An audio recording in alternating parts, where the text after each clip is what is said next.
T'as grave la dalle et tu sais pas quoi te faire à manger, j'ai ce qu'il te faut. Allez, c'est parti! Pour commencer, t'auras besoin de prendre 2 filets de poulet que tu vas couper en petits morceaux. On va le faire revenir dans une poêle à feu moyen avec un filet d'huile d'olive. Tu le mélanges légèrement et on n'oublie pas de l'assaisonner avec une petite pincée de sel et quelques coups de moulin à poivre. On ajoute également l'équivalent d'une cuillère à café de curry. Tu remues légèrement tout ça et tu laisses cuire. Pendant ce temps-là, t'auras besoin de te dérouler une pâte à pizza rectangulaire. Dessus, tu vas déposer 3 tostinettes de cheddar avec une tranche de jambon. Une fois que ton poulet est bien cuit comme il faut, tu vas pouvoir mettre de la crème liquide et tu laisses réduire ça tranquillement. Une fois que ta sauce a bien réduit, tu vas pouvoir déposer tes morceaux de poulet directement sur ta tranche de jambon. Pour le fromage, j'ai choisi de prendre de la mozzarella que je vais couper en lamelles assez épaisses et que je vais déposer sur le poulet. Pour la sauce, t'es libre de mettre celle que tu veux. D'ailleurs, dis-moi en commentaire quelle est ta sauce préférée. Tu termines avec une nouvelle tranche de jambon et pour le pliage, c'est pas compliqué. Tu vas rabattre les 4 côtés vers le centre pour former un carré. Une fois qu'il est formé, on peut passer à la cuisson. Pour ça, rien de plus simple, on va le faire revenir dans une poêle de 3 minutes sur chaque face. Comme tu peux le voir à l'écran, j'ai également fait les côtés et une fois qu'il est bien cuit comme il faut, ça va partir au four pendant quelques petites minutes. Et enfin, une fois la cuisson terminée, il te reste plus qu'à déguster cette merveille.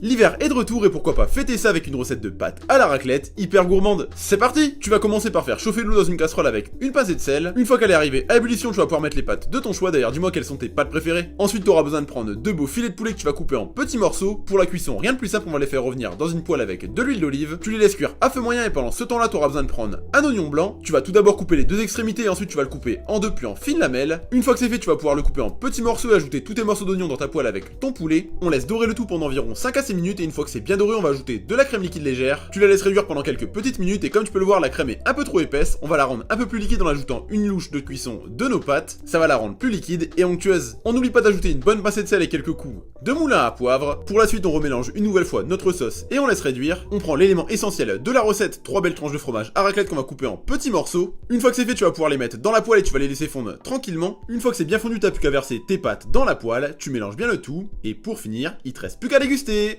Ce tiramisu revisité au beurre de cacahuètes, je suis certain que tu vas l'adorer. Allez, c'est parti! Pour commencer, dans un récipient, tu vas mettre 2 pots de mascarpone. Tu la travailles légèrement à l'aide d'une maryse et une fois que c'est fait, tu vas pouvoir mettre 2 bonnes cuillères à soupe de sucre glace, environ 20 centilitres de crème liquide entière. Tu mélanges légèrement et ensuite on va pouvoir passer au batteur. Tu bats bien le tout pendant environ 5 à 6 minutes pour obtenir une crème un peu plus épaisse comme moi dans la vidéo. Une fois que tu as la bonne texture, tu vas pouvoir mettre 2 bonnes poignées de cacahuètes non salées. Tu les incorpores directement dans ta préparation et maintenant on peut passer à la suite. Dans le fond d'un plat, tu vas pouvoir mettre des biscuits cuillères ou des boudoirs, c'est comme tu préfères. Personnellement, j'ai une préférence pour les biscuits cuillères. D'ailleurs, dis-moi en commentaire c'est quoi tes gâteaux préférés. Directement dans ton plat, tu vas verser un petit peu de lait. Une fois que tes biscuits ont bien imbibé le lait, tu vas pouvoir déposer ta crème. Super important, n'hésite pas à bien la tasser sur tous les côtés, il faut pas qu'il y ait d'air dans notre gâteau. Une fois que le dessus est bien lisse, tu vas pouvoir déposer du beurre de cacahuète. S'il est un peu trop compact, tu peux le faire fondre 20 secondes au micro-ondes. Une fois que tu as terminé cette étape, ça va partir au réfrigérateur pendant quelques temps. Enfin, une fois que le temps imparti est terminé, t'as plus qu'à le sortir et déposer des cacahuètes non salées sur le dessus. Et une fois fini, il te reste plus qu'à déguster cette merveille. Ce sandwich au fromage à raclette à faire en moins de 10 minutes, je suis certain que tu vas l'adorer. C'est parti! Pour commencer, tu vas prendre le pain de ton choix. Moi j'ai pris une baguette et je m'en suis coupé un petit morceau que j'ai ouvert en deux. Dans une poêle, tu vas faire fondre un petit morceau de beurre. Une fois qu'il est bien fondu, on va pouvoir faire revenir notre morceau de pain directement dans la poêle. Dès que tu as une jolie coloration, tu vas pouvoir le sortir et le mettre de côté. Pour la suite, tu auras besoin de prendre un oignon blanc. Tu vas le couper en 2 puis en fines lamelles comme moi dans la vidéo. On fait revenir ça une nouvelle fois dans la poêle avec un petit peu de beurre. Tu laisses chauffer ça à feu moyen pendant environ 5 à 6 minutes. Une fois que c'est fait, tu vas pouvoir déposer 3 belles tranches de bacon directement dans la poêle. T'ajoutes un petit peu de poivre et une fois que t'as la cuisson que tu désires, t'hésites pas à retourner tes tranches de bacon. Pendant ce temps-là, sur notre pain, on va déposer une cuillère à café de crème fraîche. T'en étales bien partout sur toute la surface de ton pain. Sur la crème, on va déposer une tranche de jambon qu'on va replier en 2. Comme tu peux le voir à l'écran, mes oignons ont légèrement caramélisé, c'est le moment de les déposer directement dans notre sandwich. On fait la même chose avec les 3 belles tranches de bacon. On n'oublie pas d'ajouter l'élément essentiel de la recette, 3 belles tranches de fromage à raclette. On fait fondre tout ça au four pendant quelques petites minutes. Et une fois fini, il te reste plus qu'à déguster cette merveille.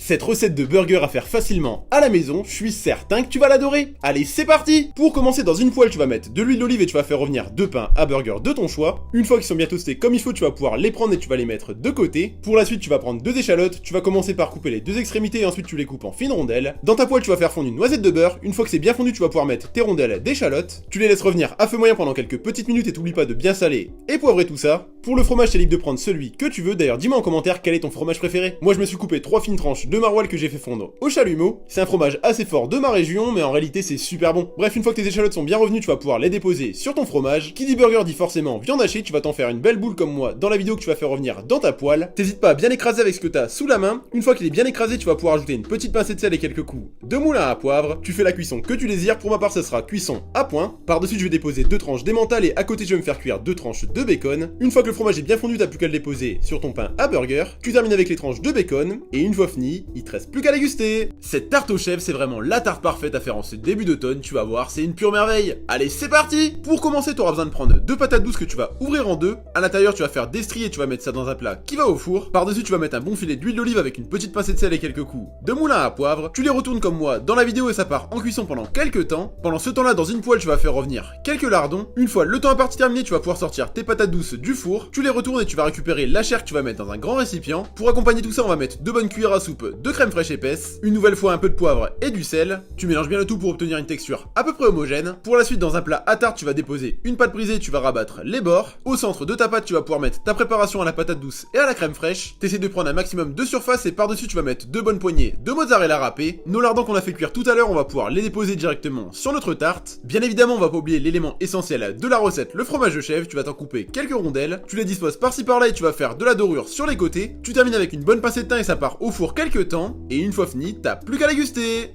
Ce gâteau au chocolat à la crème, tu vas l'adorer. Allez, je te fais ça aujourd'hui. C'est parti. On va tout d'abord commencer par faire le gâteau. Pour ça, rien de plus simple, dans un récipient, tu vas mettre 4 œufs entiers. T'ajoutes environ 100 g de sucre en poudre avec de l'arôme de vanille. Pour la suite, dans un bol, tu vas mettre une tablette de chocolat noir avec 20 g de beurre. Tu fais fondre ça au micro-ondes pendant 1 minute. Une fois qu'il est bien fondu, tu vas pouvoir l'incorporer directement dans ton mélange d'œufs battus. Tu fouettes bien comme il faut pour obtenir un mélange au chocolat bien lisse. Dedans, on ajoute 150 g de farine avec un petit peu de levure chimique et du cacao en poudre. Tu refouettes une nouvelle fois tout ça et comme tu peux le voir, on obtient un mélange super homogène et hyper gourmand. Dedans, personnellement, j'ai ajouté quelques petits morceaux de chocolat, mais c'est pas forcément obligatoire. Tu mets tout ça dans un moule et ça part au four pendant quelques petites minutes. Une fois la cuisson terminée, tu vas le laisser refroidir. Pour la crème, rien de plus simple, on va mélanger de la mascarpone avec de la crème liquide entière. T'ajoutes également du sucre glace et tu passes au batteur. Dedans, t'es libre d'ajouter la pâte à tartiner de ton choix, mais ce sera à la pistache. Enfin, une fois que t'as une crème légèrement épaisse, tu vas pouvoir la déposer sur ton gâteau. Tu lisses bien le dessus comme moi dans la vidéo et ça va partir au réfrigérateur pendant quelques temps. Enfin, après 30 minutes, tu vas pouvoir le sortir du réfrigérateur. Et une fois fini, il te reste plus qu'à déguster cette merveille.